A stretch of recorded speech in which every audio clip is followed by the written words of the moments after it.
আমি তো নিজে জুয়া খেলে আজ কাপড় খুলে বৃন্দাবনে বসে আছি, ওদেরকে কি গাইডলাইন দিব আমি?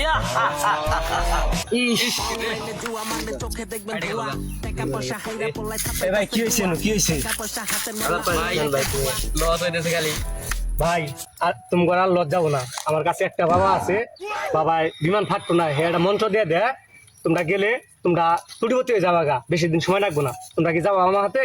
ও ভাই কোন জায়গায়? এলাও যাই খাও। আমি বাবার আশীর্বাদ নাচবো, আমরা যাই। বাবা বাবা বাবা আমগর তো জুয়া খেলে অনেক টাকা লস, কোটি কোটি টাকা লস গেছে। আরে বর্ষ আমার কাছে আসছিস, কোনো মুশকিল নেই, আসান है, मुश्किल के बाद दूर करता है। বল তোরা কত টাকা করে জুয়া খেলিস? 10-20 হাজার টাকা করে জুয়া খেলি বাবা। তোরা কখনো 10-20 হাজার টাকা জুয়া খেলে পাবি না বর্ষ। আমার গাইডলাইন মেনে চল, তাহলে তোরা 1 লাখ থেকে 1 কোটি টাকা মালিক হতে পারবি। এটা কেমনে বাবা?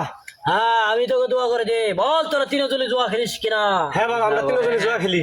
তোরা কত করে তোরা তিনজনে জুয়া খেলিস? আমার কথা শোন, আমি মন্ত্র বলে দিব, যদি জুয়াতে আমার কাজ হয়ে যায় তাহলে মসজিদে একটা গামছা দিবি, একটা টুপি দিবি, পারবি কিনা বল? হ্যাঁ বাবা, বাবু। ঠিক আছে, তাহলে আমার গাইডলাইন মেনে চল, আমি করে ঝাড়া ফুক দিয়ে আর মন্ত্র বলে দিই, তারপর পারবি। আর শোন আমার কথা বর্ষ, হ্যাঁ আমি বাবা, বলি তোরা 1 লাখ টাকা ভরবি, 1 লাখ টাকা ভরার পরে তোরা 50,000 টাকা ধরবি, 100 গুণে গুনবি। যদি তুলতে পারিস তাহলে তোরা কোটি কোটি টাকা মালিক হতে পারবি, আর না হলে তোরা পারবি না, বুঝছিস? 1 লাখে তোকে ভালো মতো ক্ষমতা আছে তোকে 1 লাখ টাকা?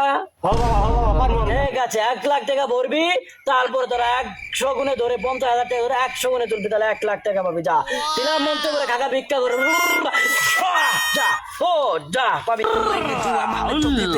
আমি তো নিজে জুয়া খেলে আজ কাপড় খুলে বৃন্দাবনে বসে আছি, ওদেরকে কি গাইডলাইন দিব আমি?